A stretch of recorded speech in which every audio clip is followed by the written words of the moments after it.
5, Coal and Petroleum, from your NCERT science book. In this we are going to read line by line and I'll explain it. Okay, this is first part of this particular chapter, and let us begin then. We use various materials for our basic needs. We all know that we depend on many things. हमें जो रोज़मर्रा के use के लिए बहुत सारे materials के ऊपर हम यूज़ करते हैं. हमारे बेसिक्स नीड्स होता है बहुत मटेरियल्स. ओके, उसमें से कुछ जो है हमें नेचुरली मिलता है, नेचर से मिलता है, और कुछ जो है that is made by human being. So we can categorize our basic needs into two types, like it is, I mean, from where we obtain it, like naturally, and another one is we need to made it, like human being made it. So here there is an activity, children. Just see that what it is saying. Activity 5.1 says that you have to make a list of various materials used by us in daily life and classify them as natural and man-made. Like children, here it is given there are two columns. One column, first column is consisting of natural material that you have to insert, or you have to write in the rough notebook. You can make this particular table and just try it out. Whatever you are using in your daily life, just segregate it, whether it is you get it from nature or it is made by human being. Right, जैसे तुम breathe करते हो तो air naturally मिलता है, nature से मिलता है, तो तुम उसको कैटेगराइज कर सकते हो नेचुरल में. मैन मेड में तुम्हारे टूथब्रश से लेके तुम जो सोप यूज़ करते हो, देन कोम यूज़ करते हो, तुम्हारे यूनिफॉर्म जो है, everything is man made. So all you can that way you can categorize. Okay, और भी बहुत सारी चीज़ें हैं जो हम कैटेगराइज कर सकते हैं. सो यहाँ पे does this list include air, water, soil and minerals? जो तुम लोगों ने लिस्ट अभी बनाया, चेक करो whether air, water, soil and minerals को उसमें लिस्ट में लिए हो या नहीं, या अगर नहीं भी लिए हो तो ये लिस्ट जो ये जो टर्म्स सब यूज़ किया गया है ये किस में तुम्हारे लिस्ट में आते हैं या नहीं. Since all these are obtained from nature, they are called natural resources. Children, यहाँ पे तुम लोग को याद रखना पड़ेगा ये जो टर्म्स यूज हुआ, air, water, soil and then minerals, ये सारे हमें नेचर से मिलते हैं, and that is the reason we call it as natural resources. अब यहाँ पे बूझो जो है, he has some question in his mind. What is that? Can we use all our natural resources for ever? जो नेचुरल रिसोर्सेज हम use करते हैं, जो air, water, soil and minerals, इसको क्या हम फॉर एवर यूज़ कर सकते हैं? पूरी लाइफ हम इसको यूज़ कर सकते हैं, कभी भी, कोई भी? तो इसके बारे में जानते हैं. ये चैप्टर उसी के बारे में ही है. तो let us see, can air, water and soil be existed by human activity? ये जो एयर, वाटर और सॉइल की बातें हो रही है, ये क्या ख़त्म हो सकते हैं? एग्जिस्टेड मीन्स ये ख़त्म हो सकते हैं क्या, जो ह्यूमन एक्टिविटीज़ के वजह से? You have already studied about water in class 7. Is water a limitless resource? तो ये जो जवाब है आप लोग को पहले से पता है क्लास 7 में. Yes, water is abundant, I mean plenty, but the drinkable water is we have to use judiciously. Okay, so just recalling that, let us understand what are the various category. In the light of availability of various resources in nature, natural resources can be broadly, these natural resources basically is broadly categorized into two types. Okay, क्या inexhaustible natural resource and exhaustible natural resource. Inexhaustible natural resources के बारे में जानते हैं. ये particularly these resources are present in unlimited quantity in nature, and are not likely to be exhausted. मतलब क्या हुआ इसका? बाय ह्यूमन एक्टिविटीज इसने कहा है. ये इनएग्जॉस्टिबल नेचुरल रिसोर्सेस वो रिसोर्सेस हैं जो अनलिमिटेड क्वांटिटी में है नेचर में. ये बहुत ज़्यादा क्वांटिटी में नेचर में प्रेजेंट है और वो ख़त्म नहीं होंगे. Existed means, as I told you, finished. ये ख़त्म नहीं होंगे ह्यूमन एक्टिविटी के द्वारा. क्या है वो सब? वो है sunlight, air. Think about that particular example and think about the terms it has been used for inexhaustible. Inexhaustible are unlimited and not going to finish. तो एयर वैसे ही है, हम जितने भी ब्रीथ करें तो वो खत्म होता है क्या? नहीं, जो नेचुरली ऑकरिंग है वो खत्म नहीं होते हैं। तो ये हो गया आपका इनएग्जॉस्टेबल। तो हम जानते हैं एग्जॉस्टेबल क्या है फिर। एग्जॉस्टेबल नेचुरल रिसोर्स जो है, the amount of these resources in nature is limited, ये लिमिटेड है, एक लिमिट क्वांटिटी है, बहुत ज़्यादा नहीं है ये। They can be exhausted by human activity, तो ये just contrary to that, inexhaustible का ऑपोजिट है ये एग्जस्ट हो जाएगा, ये खत्म हो जाएगा ह्यूमन एक्टिविटी के द्वारा एक दिन। सो क्या एग्जाम्पल्स हो सकता है? जैसे फॉरेस्ट को हम काट लेते हैं, उसको हटा के कुछ भी बना लेते हैं, तो ऐसे अगर हम काटते हैं तो एक दिन ये खत्म हो जाएंगे ओबियसली। वाइल्ड लाइफ ऐसे ही, animals, minerals, coal, petroleum, natural gas, etc. These are all the examples of exhaustible natural resources. I hope it is clear to you all. Let us see that in activity 5.2 what is it is written. It is a group activity basically children. Take some containers. तुमको कुछ container लेना है, क्यों? हमें वहाँ पे fill करना है विथ पॉपकॉर्न और पीनट्स और रोस्टेड ग्राम और टॉफीज, इनमें से कोई एक चूज कर लो और उस कंटेनर को फिल कर लो। Divide students into groups of 7 each. तो पहले हमें क्या करना है, एक ग्रुप बनाना है, बहुत सारे ग्रुप्स बनाने हैं, उस ग्रुप में 7 स्टूडेंट रखना है। ओके, ऐसे बहुत हो सकते हैं। Further divide each group into 3 सब ग्रुप, एक ग्रुप को 3 ग्रुप में हमें ऐसे डिवाइड कर लेना है। ओके, फिर वो तीनों ग्रुप में क्या होगा, first further divide each group into 3 subgroups containing 1, 2 and 4 student। इसमें फर्स्ट ग्रुप में 1 है, सेकेंड ग्रुप में 2 है एंड थर्ड ग्रुप में 4 है। Label them as first, second and third generation respectively. हमें ये याद रखना है, ये फर्स्ट जनरेशन है, ये सेकेंड जनरेशन है, ये थर्ड जनरेशन है। ओके, सो इसके बाद क्या इसमें these subgroups represent the consumers।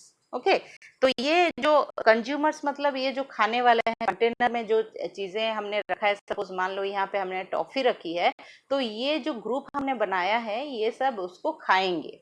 Okay, as population is growing, हम जानते हैं population day by day it is growing, as population is growing second and third generation have larger number of consumer. जैसे हमने उसमें देखा पिक्चर में, जैसे मैंने कहा एक ग्रुप का एग्जाम्पल यहाँ पे हम लेते हैं, फर्स्ट सेकेंड, इसमें 1 है, इसमें 2 है एंड 4 है, ये फर्स्ट जनरेशन है, ये सेकेंड जनरेशन, ये थर्ड जनरेशन है। तो हम देख रहे हैं कि सेकेंड जनरेशन में फर्स्ट जनरेशन ज़्यादा लोग हैं, फिर थर्ड जनरेशन में सिमिलरली सबसे ज़्यादा लोग हैं। ओके, सो ऐसे ये जो लार्ज नंबर ऑफ कंज्यूमर जो है वो इंक्रीज होता जा रहा है। Put 1 full container for each group on a table, ask consumer or the first generation from each group to consume eatables from the container of their group. Okay, जैसे first consumer जो है, जो पहला इंसान है ये वाला, इसको हम बोलेंगे कि तुम जाओ और वहां से टॉफी उठाओ। Now ask the second generation, जब ये इसने कुछ उठा लिया, नंबर ऑफ टॉफीज तो आपके तरफ से नहीं होना चाहिए, वो अपने आप उठाएगा, सिर्फ उसको बोलना है कि तुम जाओ वहां से टॉफी उठाओ। तो उसने जितना भी चाहिए वो उसने उठा लिया, फिर हम बोलेंगे बाकी ये ग्रुप को, सेकेंड ग्रुप को बोलेंगे कि तुम जाओ, अब 2 बच्चे हैं उसमें, तुम जाओ अभी, तुम वहां से टॉफीज उठाओ। Ask the student to observe carefully, यहाँ पे तुम लोग को बोलना है, स्टूडेंट्स को बोलना है तुम ऑब्जर्व करते रहो। ओके, कितना availability of eatables in each container, अब कंटेनर में कितने टॉफीज बच रहे हैं। If something is left in the container, ask the third generation from each group to consume it. Okay, suppose मान लो कंटेनर में 10 टॉफीज हैं, तो फर्स्ट जनरेशन का जो पहला बच्चा है, ये पहला बच्चा उसमें से उठाया 5, बचा कितना, फिर 5 बचा। ये जो सेकेंड जनरेशन के 2 बच्चे हैं वो गए, उन्होंने उठाया 2 उठाया, तो बचा कितना, और 1 बचा है। और यहाँ थर्ड जनरेशन को हम जब जाके खाने के लिए वहां बोलेंगे तो बचा कितना है, 1। Okay, so this is what it is trying to say, this is what it is trying to explain. If something is left in the container, ask the third generation from each group to consume it. Now finally observe whether all the consumers of the third generation got the eatable or not. अब third generation के सबको ये eatables मिला या नहीं. Also observe if anything is still left in any of the containers. वहाँ पे कुछ बचा या नहीं, ये सबको कंटेनर में कुछ और है या नहीं, ये आप देखो वहाँ पे. Assume that the eatables in the container represent the total availability of an existable natural resource. Okay तो ये जो हमने एक्टिविटी किया, यहाँ पे हमने टॉफीज की बात की. अब आप इसको एग्जिस्टेबल नेचुरल रिसोर्स जैसे कि कोल, पेट्रोलियम एंड नेचुरल गैस, ये एग्जिस्टेबल है, ये लिमिटेड क्वांटिटी में है, इसके बारे में आप सोचिए. तो अगर पहला बच्चा अगर ठीक से लिया होता, कम लिया होता, अपने लिए 1 या 2 लिया होता, तो सबके शायद इक्वली मिल जाते, लेकिन ऐसा हुआ नहीं. Each group may have different consumption pattern. Each group may have different consumption pattern. Are the earlier generation of any group too greedy? ऐसा तो नहीं था कि वो बहुत ज़्यादा greedy थे. पहला बच्चा को मालूम नहीं था, उसके पास 10 थे, उसने 5 उठाया, लेकिन उसने सोचा नहीं कि मेरे बाद भी जनरेशन आएंगे. वो greedy नहीं है, बट वो विदाउट थिंकिंग उस फ्यूचर जनरेशन के बारे में बिना सोचे ही उसने अपनी टॉफीज उठा लिया. बाकी बच्चों के बारे में सोचा ही नहीं. उसने उस चीज़ को ध्यान में ही नहीं रखा कि ये ख़त्म हो सकते हैं और जो मेरे बाद आएंगे स्टूडेंट्स उसको नहीं मिलेंगे. उसके बारे में सोचा नहीं, क्योंकि उस टाइम उसको सिर्फ बोला गया था you use it, you take toffees. उसको ये आइडिया नहीं था कि मेरे बाद ये बच्चे भी आके उसी टॉफी में से खाएंगे. Okay It may be that the earlier generation in some groups were concerned about the coming generations and left something for them. ये डिपेंड करता है कौन कैसा है. कोई सोचता है, कोई नहीं सोचता है, कोई इतना ध्यान दिया नहीं है. तो हमको ये चीज़ हमेशा ध्यान में रखना होगा कि मेरे बाद भी स्टूडेंट्स आएंगे या मेरे बच्चे जो हैं वो खाएंगे. तो ये खाने पीने के चीज़ों में तो हम समझ जाते हैं, लेकिन what about the natural resources? हम कोल पेट्रोलियम के बारे में सोच नहीं रहे हैं. कुछ लोग सोचते हैं हाँ ऐसे नहीं, ऐसे अगर हम यूज़ करेंगे तो नेक्स्ट जनरेशन तक रहेगा नहीं. जैसे किसी ग्रुप में ये सोच सकता है कोई एक बच्चा हम एक्टिविटी करते हुए. Okay, in this chapter we will learn about some exhaustible natural resources like petrol, coal, petroleum and natural gas. हम इसी के बारे में ही पढ़ेंगे. Coal, petroleum as the chapter name suggesting, you must be knowing. So we are going to study about that. These were formed from the dead remains of living organisms, fossils. Okay जो dead remains होते हैं living organism को, उसे fossils कहा जाता है. और इसी तरह ये जो फ्यूल्स है उसे बोला जाता है fossil fuels. Got it everybody? I hope it is clear to you all. Let us see in the next section what it is explaining. We are going to study about coal. What is coal? Here you can see the picture and just let us read. You may have seen coal or heard about it. इसके बारे में आपने जरूर सुना होगा या देखा भी होगा. It is hard as stone, पत्थर के जैसे ये हार्ड होता है. And is black in colour, इसका कलर जो है ब्लैक होता है. Right. Coal is one of the fuel used to cook food. ये जो कोल के बारे में हम बात कर रहे हैं, ये किस चीज में कैसे काम में आता है हमारा? हम क्यों कोल के बारे में पढ़े? हमारा ये किस चीज किस काम में आता है? सो इसके बारे में देखेंगे. उसका यूज जो है, पहला तो हो गया कुक फूड, हम कुकिंग के लिए यूज करते हैं एज ए फ्यूल. इसके अलावा अर्लियर, अब अभी तो नहीं, लेकिन earlier it was used in railway engine to produce steam to run the engine. पहले ट्रेन में जो स्टीम प्रोड्यूस होता था, कोल को जला के ही स्टीम प्रोड्यूस करते थे, जिसके वजह से ट्रेन इंजन जो रन करता था. It is also use in thermal power plant to produce electricity. Okay, produce electricity means electricity production is very much essential. You know, many appliances is running or working due to the electricity. So that is also produced by using this coal. Coal is also used as a fuel in various industry. और बहुत सारे industry में भी ये use होते थे. Okay तो let us understand what is the story of the coal. मतलब क्या? यहाँ पहली एक क्वेश्चन पूछ रही है, where do we get coal from and how is it formed. ये बनता कैसे है, इसके बारे में पहली को जानना है. तो ये story basically story of coal क्या है, इसका फॉर्मेशन के बारे में हम जानेंगे. ये कैसे बनता कैसे है. ओके क्यों हम इसको बोलते हैं कि ये लिमिटेड है.